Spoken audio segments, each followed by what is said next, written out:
શું આપ જાણો છો કે શ્રી સર્વોત્તમ સ્તોત્રનો પાઠ એ માત્ર સ્તુતિ નથી, પણ પ્રભુ પ્રાપ્તિનો રાજમાર્ગ છે.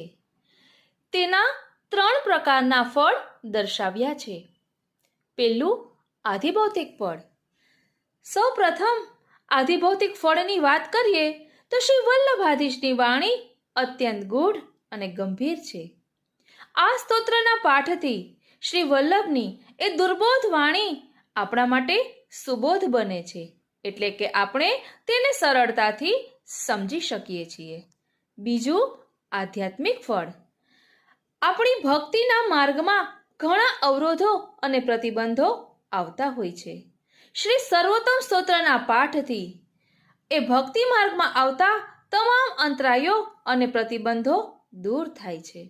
અને ત્રીજું, આધિદૈવિક ફળ, સૌથી શ્રેષ્ઠ ફળ એ છે જેના માટે ભક્ત વલખા મારતો હોય છે, અને એ છે શ્રી કૃષ્ણના અધરામૃતની પ્રાપ્તિ. પ્રભુના અધરામૃતનું સુખ એ આ સ્તોત્રના પાઠ દ્વારા પ્રાપ્ત થાય છે.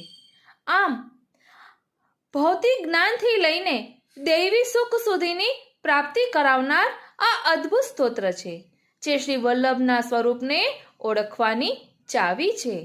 અને એ શ્રી વલ્લભની 108 કુંજ છે, તેમાંથી એક કુંજમાં ચોક્કસ આપણો પ્રવેશ હશે જ. માટે શ્રદ્ધા અને વિશુદ્ધ બુદ્ધિથી શ્રી સર્વોત્તમ સ્તોત્રનો પાઠ કરવો. બોલો શ્રી વલ્લભાધીશ કી જય. વાલા વૈષ્ણવો, પુષ્ટિ સાહિત્ય ખજાનાનો આનંદ માણવા માટે મન આતુરી ચેનલ સાથે જોડાયેલા રહેજો. જય શ્રી કૃષ્ણ.